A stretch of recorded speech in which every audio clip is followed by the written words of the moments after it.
Got an 86 Mustang GT coming in. Story with this car is it's been sitting for a while and it's running really rough. All I did was drive it from the tow truck to my driveway and it barely made it. I think it's misfiring, it's just running really bad. And I'm gonna find out what's going on, so I'm gonna take you guys with me. This is supposedly an original mile, I think 50,000 mile car.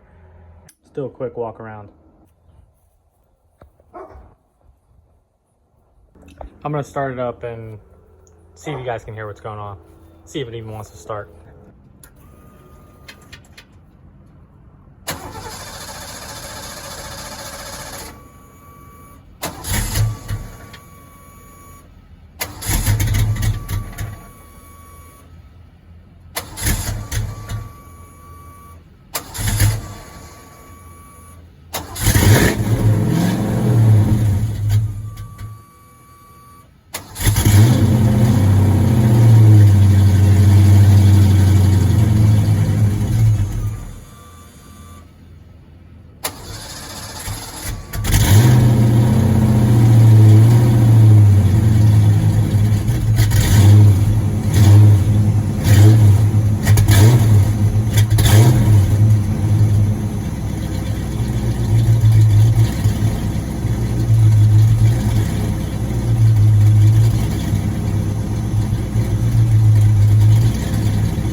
First time I popped the hood on this thing. Let's see what we got.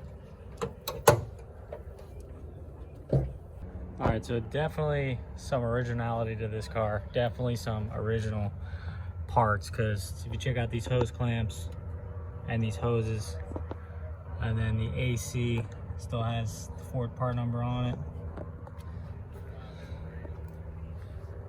This thing's like, it's dirty, but it's clean, if that makes any sense.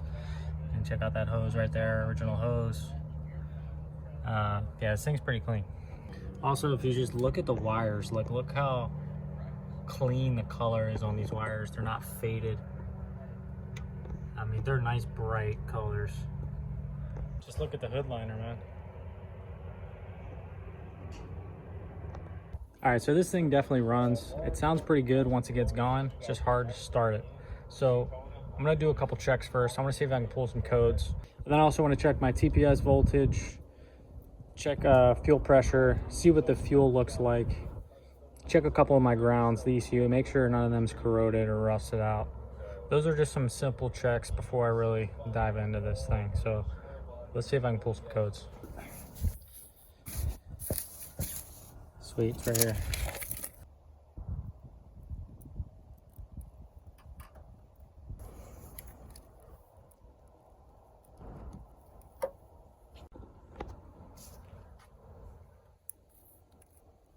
Should hear the fuel pump cycle, and then it'll start flashing the codes.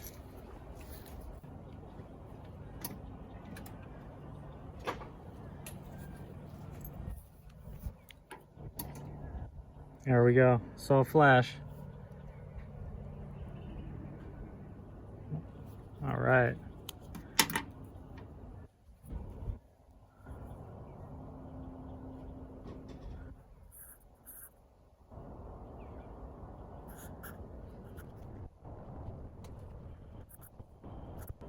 I think that's a emissions code.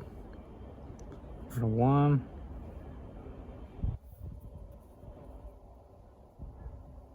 Code 11. So we got a code 11 and a code 82. Code 11, apparently everything's okay, but it's not. And let's see if code 82 is a smog code, which I suspect it is. Thermactor air circuit, integrated controller circuit. So yeah, they deleted some of the valves that go to the air injection to the heads, and that's probably why we're getting that code. It's probably not plugged in because it's not there.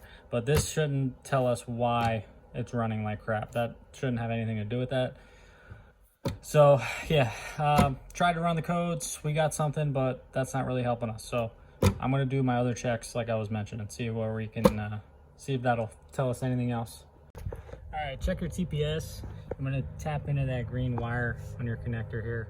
What I'm checking for is voltage with the key on. It should be around 1 volt, a little bit under, around 9 to 990, anywhere between like 9 and 1. You want to get it as close as 1 as possible.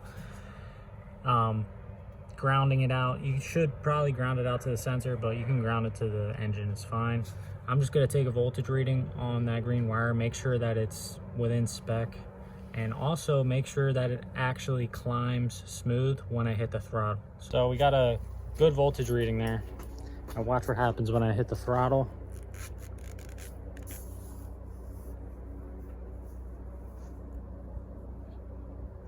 Should climb steadily all the way up to 4. If there's any skips or misses in it, then there's an issue with this sensor, but it looks fine to me. I always like to check this ground because it's to the ECU, but I'm not really suspecting that it has a problem. Since this thing powers up, no problem, but it's always good to check it.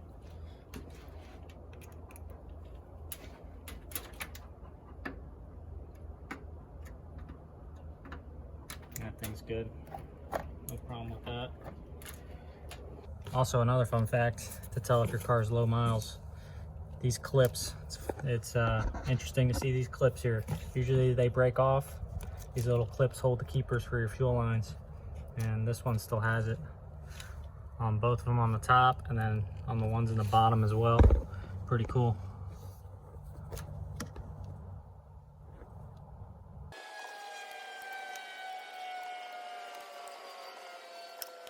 Gotta cycle the key a few times, make sure we got no leaks back there before I try to run it.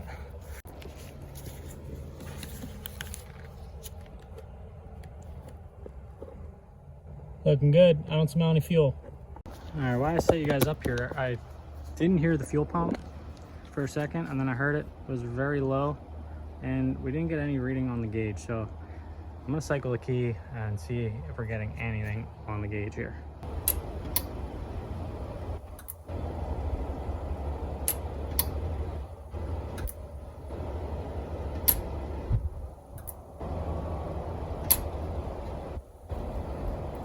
Well, I just played that footage back and you saw that that needle barely moved. I cycled the key about 5-6 times. So we're either out of gas or we got a weak fuel pump here. All right, so I'm gonna put a microphone on me and a microphone in the back so you guys can hear the fuel pump and you can hear me cycle the key at the same time while you watch the gauge. All right, I'm cycling the key.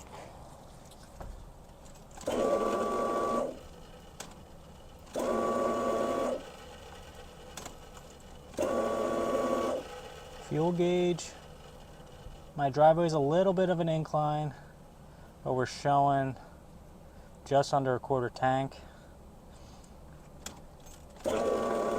Cycle it again, and one more time. So I hear the pump going on, it's priming. All right, let's try to start it up, just see what that gauge does as the motor reacts at the same time.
All right, so I'm pretty confident we got a bad fuel pump here. I want to take a look at the fuel filter, see if it's original, because this is an original model car, if it's never been changed or replaced. But it's most likely the fuel pump or the actual hose that's on the fuel pump in the hanger assembly. Those like to split open, especially if it's original and it's never been changed before. that's kind of what I'm suspecting, but we're gonna find out. So I wanna go take a look at that fuel filter. I mean, this car, you know, 30 plus years old at this point. If it's never been changed, I mean, good idea to do that pump, do the fuel filter, do the filler neck seal while the pump's down, and tackle all that stuff. Let's see if I can sneak under here.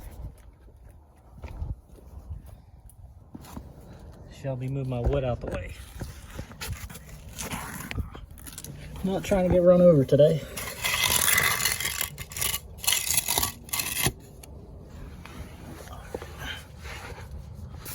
I could tell somebody's been in here because if you see this clamp's been off before. I mean, who knows when, but this filter's definitely been replaced. There's that filler neck seal. That thing is ripe.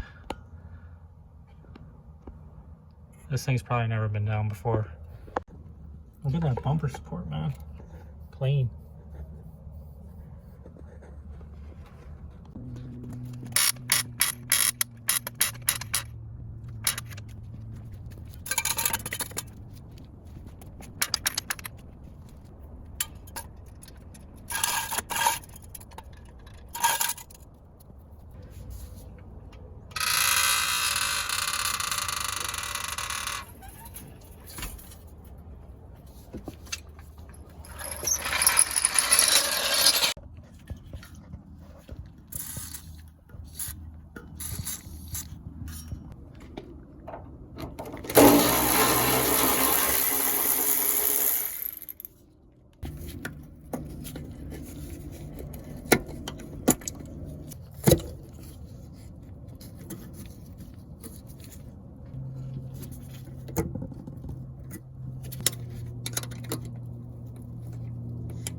All right, so we got the fuel lines off. This still has factory bracket here. That's crazy. This tank's never been down. Or if it was a long time ago and they put everything back.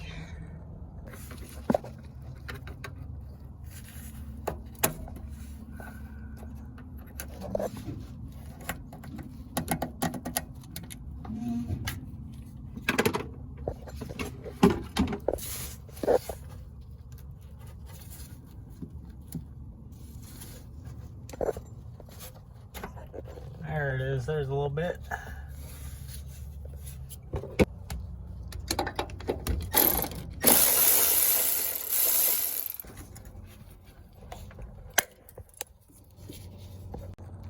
All right, now we just got the straps. And this thing should be ready to come down.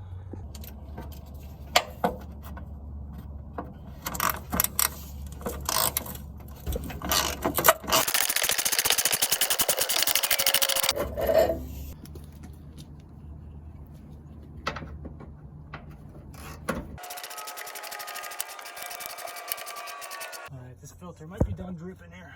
I don't think they ever are done dripping. Not trying to get that dirty. It's the end of the day here. Being a little lazy. And that gas does not smell like gas.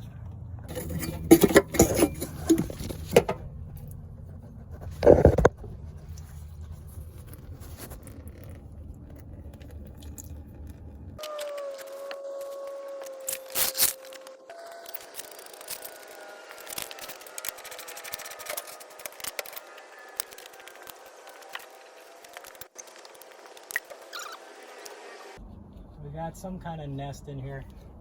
I hope they did. Hope nobody's home in here.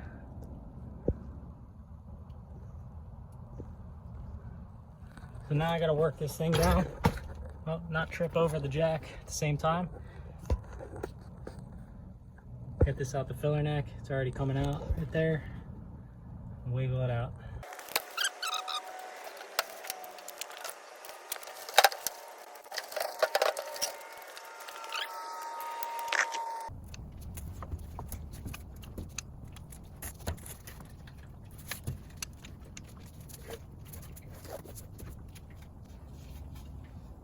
Wow. Wow. Show you guys that in a second. This thing was just melted right out. Look at that.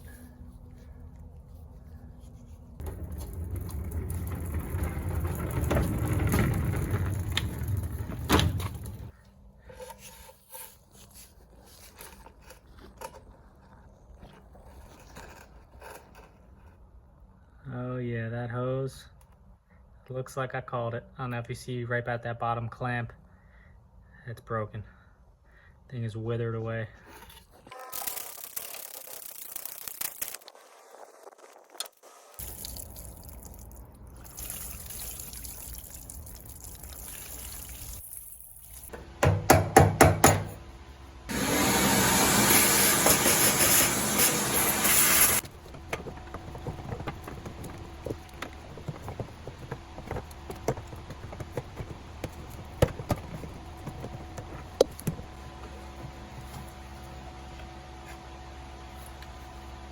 Oh man, look at that. Look at that hose. Split.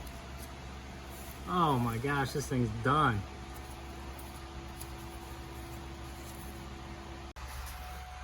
And the tank actually looks pretty nice. Actually, you know what? I think, see all that loose material? I think the tank is actually deteriorating on the inside. Yeah, that's tank right there. That's no good. That's no good.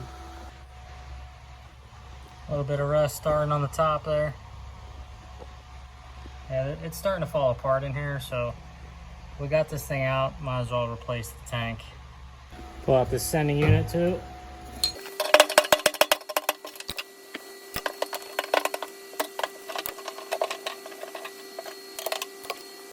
All right, now before I order parts, I'm going to test my sending unit, make sure that this is within spec.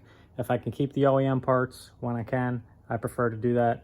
If it's not broke, don't fix it, because most of these aftermarket parts are not even worth their time. So let's see if this thing's still in good shape.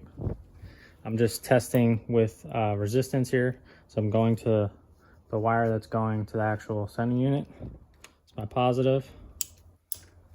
Get that up here. And then my ground is just going to go to the body. I'll try to hold that there.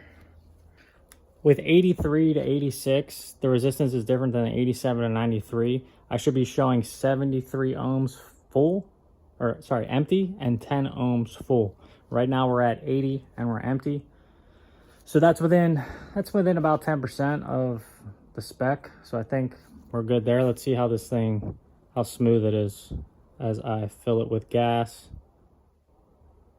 Any big skips in it, it's very smooth. It's kind of like that TPS testing I was doing. And that's almost right at 10, about 11 and a half. And I'm all the way pegged out here. So this thing's still in good shape. I'm gonna put it back in.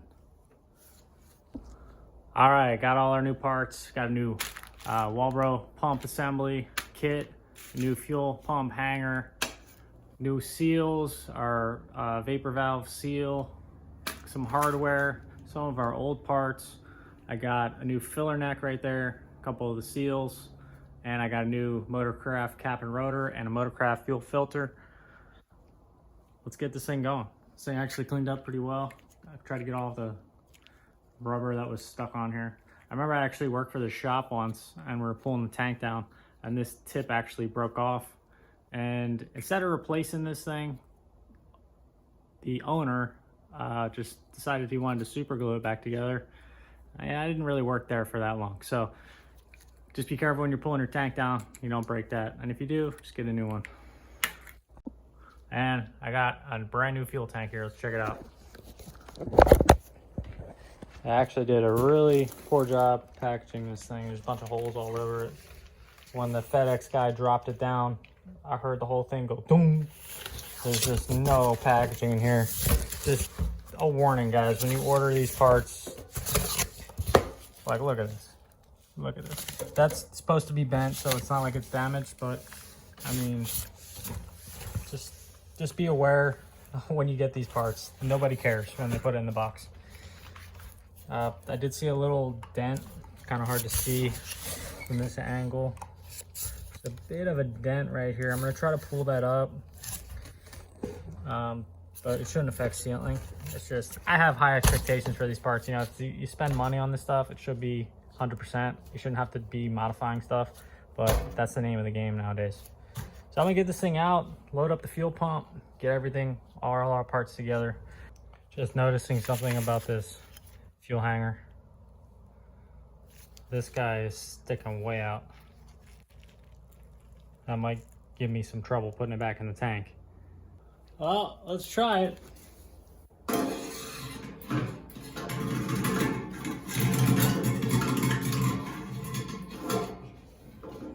Literally impossible to get this thing in here with that hose sticking out like that.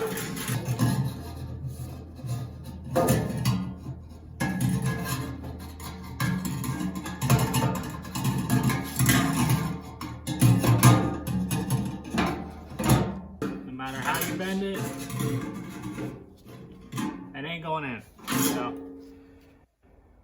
do you modify it or do you send it back?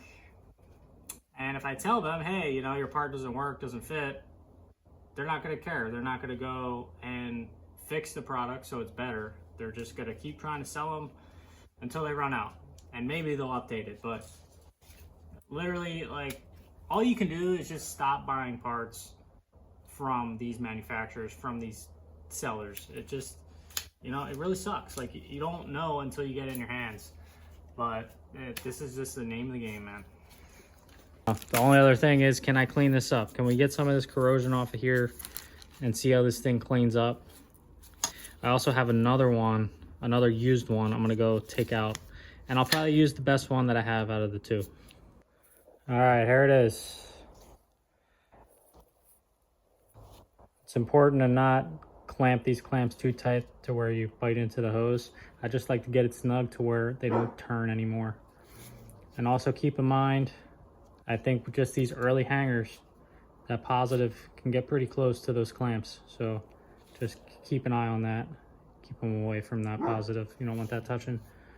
You should be using clamps, at least the kits should come with clamps that are smooth for fuel lines.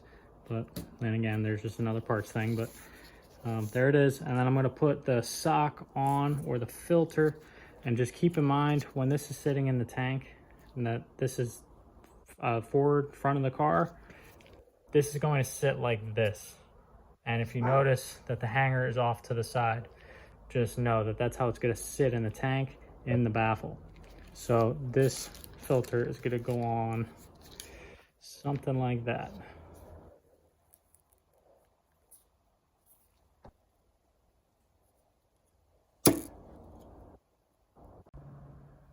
Nice new tank.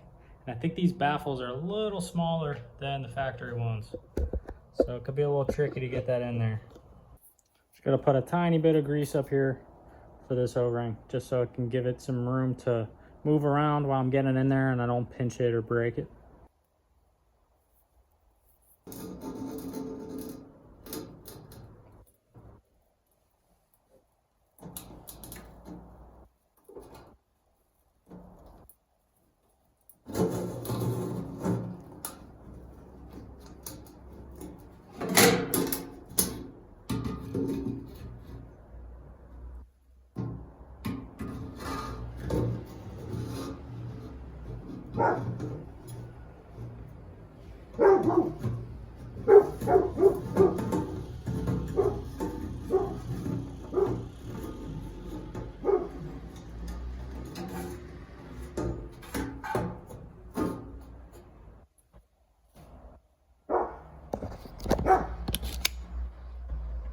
There it is, facing forward.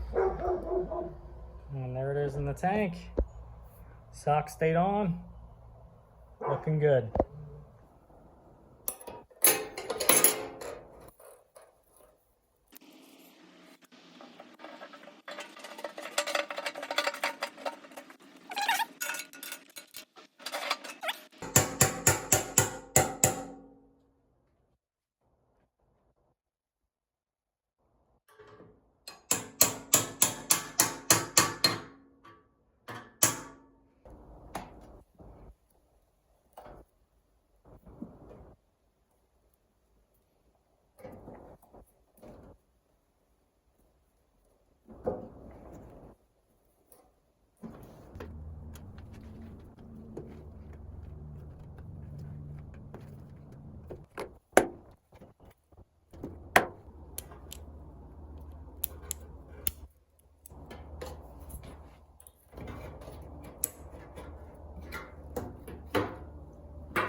New fuel filter.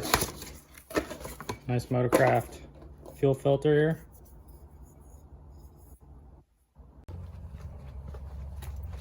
Got the tank all prepped, ready to go up.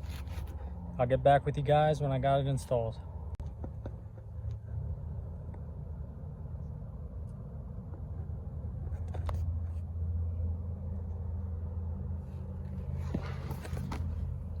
I put a couple zip ties here just to keep these lines together.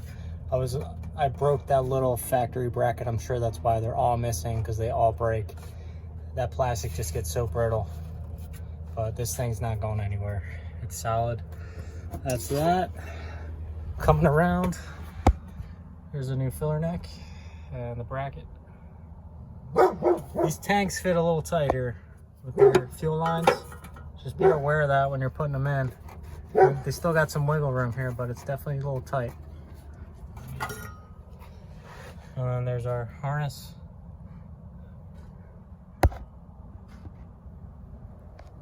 Time to get some gas for this thing.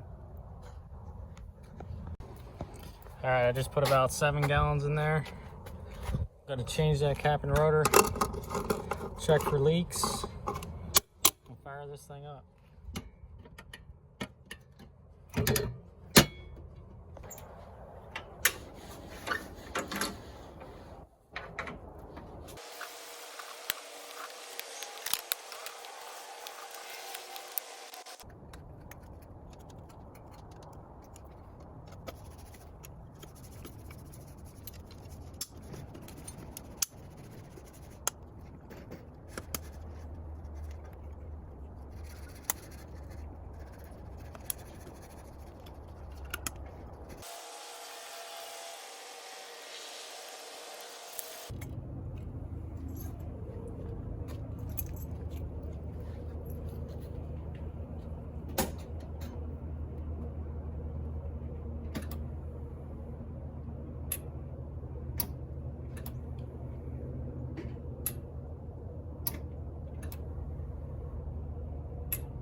Right, got some pressure there. Let's go check for leaks. Looking good there.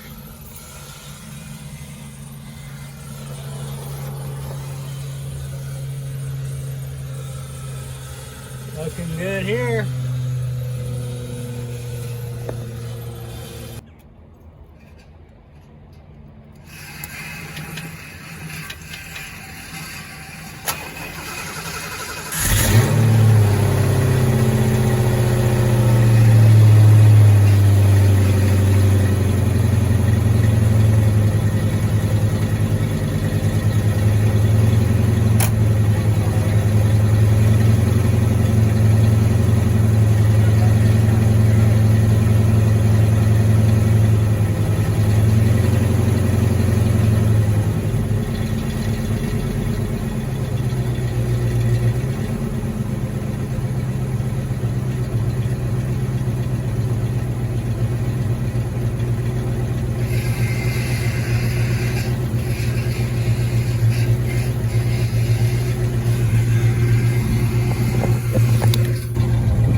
Sounds like it's missing still.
So I just got back from a little test drive and still it's a little slow. So I gotta check the timing here. It's a little hesitant. It's kind of, almost feels like it's missing a little bit. So gotta dig in this a little more. That clutch cable definitely needs an adjustment. You gotta push that clutch past the firewall to get it to disengage. So a couple things gotta look into now. All right, so the owner said that he changed plugs in this car, and I wanted to start there. All right, so that's the worst one yet. It's about 37, 39. I got 2 left here. Put them all about 50, 52. See how she runs after this, but I'm honestly suspecting something else is going on. I'm gonna check timing. Like I said, see, it feels a little off, but I am suspecting injectors, because if we had all that material going through the fuel lines, probably clogged those injectors. And if they're original, who knows?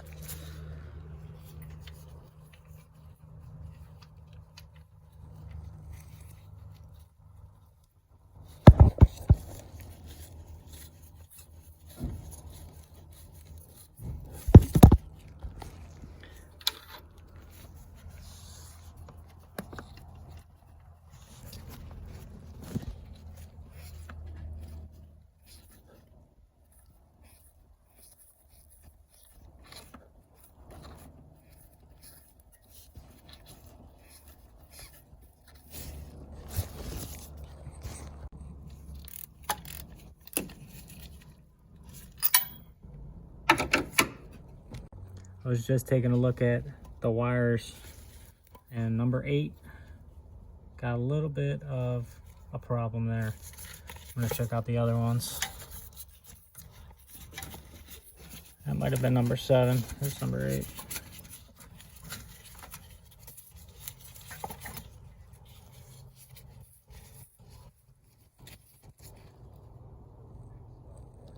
I think that's just a little grease.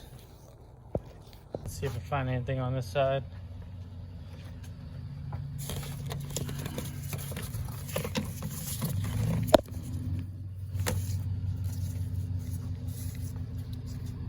It's a little dirty there.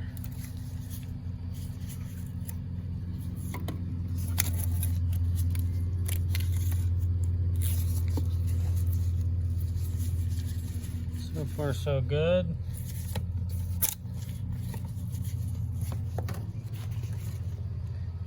Got a little bit there. That doesn't look too bad though.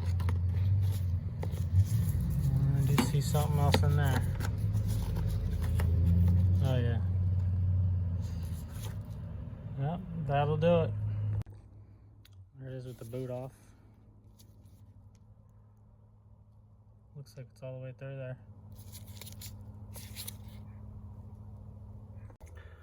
Spark plug wires just came in. I love these Taylor spark plug wires. I think they've been around for almost 100 years. Really good wires. And at the same time, Summer Racing, guys, I ordered these yesterday at like 3 o'clock. They got here today at 3 o'clock. So their shipping is incredible. If you ever have any problems with Summer Racing, their customer service is awesome. Great company to work with.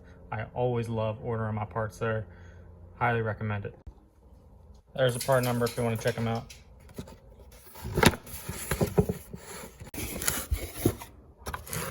There they are. Shelby, your hair is already on it. I'm gonna get these installed, show you guys the final product.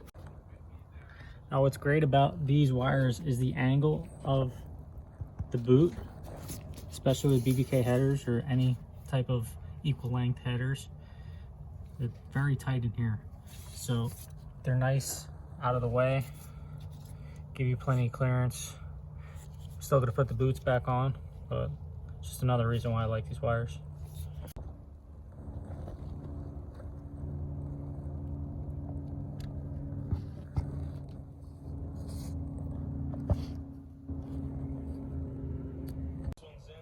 Got the new wires on. Used a little factory bracket there. If you guys ever wonder why there's studs on the valve covers, it's for the spark plug wire holders. Figure this car is mostly factory, so gotta keep it factory style.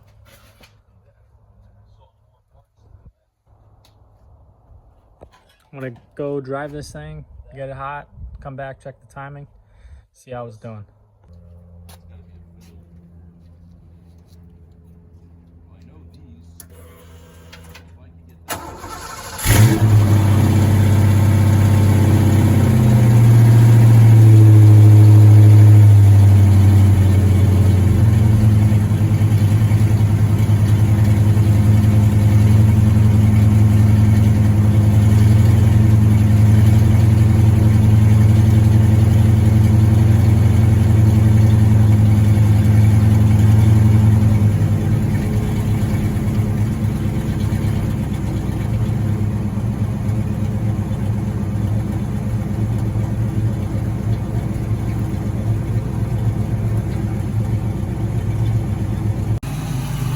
Oh yeah, just got back from the test drive. She's running on all 8. Running real smooth. I just checked timing. We're at about 12 degrees initial. Looking good here. It's like night and day. Well, that's gonna do it for this one, guys. The owner's on his way to pick this thing up. I don't know if you guys saw me, but I was adjusting the clutch cable when I did a cold start with this thing a couple clips back. It has the factory quadrant still, so all you have to do is lift up on the pedal and it's self-adjusting. Well, I hope the owner's happy with it. This is a solid car, guys. It runs great. It's nice to be able to work on something that's somewhat factory still and not been rebuilt 100 times by various different owners.